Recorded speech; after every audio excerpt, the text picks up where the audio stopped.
দ্রুত ফলাফল প্রকাশ করে একসাথে নিয়োগের দাবিতে সরব হলো 2022 সালের এসটিজিটি পরীক্ষার্থীরা। জানা যায় 2022 সালে এসটিজিটি পরীক্ষা নেওয়া হয়েছিল, কিন্তু এখনও ফলাফল প্রকাশ করা হয়নি।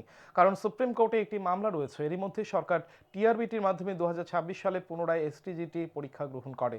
এতে হতাশ ও ক্ষোভ দেখা দেয় 2022 সালের এসটিজিটি পরীক্ষার্থীদের মধ্যে। তাই তারা শুক্রবার টিআরবিটি বোর্ডের অফিসের সামনে ভিড় জমায়। তারা এদিন বোর্ডের চেয়ারম্যানের সাথে সাক্ষাৎ করতে যায়, কিন্তু বোর্ডের চেয়ারম্যানের অফিস থেকে জানিয়ে দেওয়া হয় চেয়ারম্যান বহিরাজ্যে রয়েছে।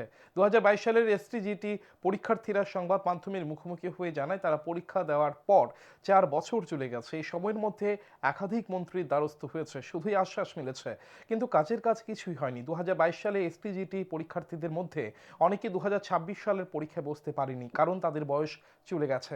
তাদের সাথে দ্বিচারিতা করেছে সরকার। তাদের দাবি অবিলম্বে পরীক্ষার ফলাফল প্রকাশ করে যারা উত্তীর্ণ হবে সকলকে একসাথে নিয়োগ করা হোক।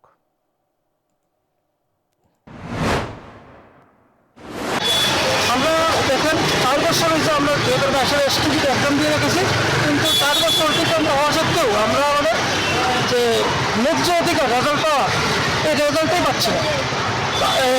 তার ধরুন আমরা 4 বছরে বিভিন্ন সময়ে টিআরবিটি বলেন, বিভিন্ন ক্যাবিনেট মিনিস্টারের আবাসস্থল বলেন, বারংবার আমরা মিট করার জন্য গিয়েছি এবং প্রতি উত্তরে আমরা শুধু আশ্বাস পেয়েছি।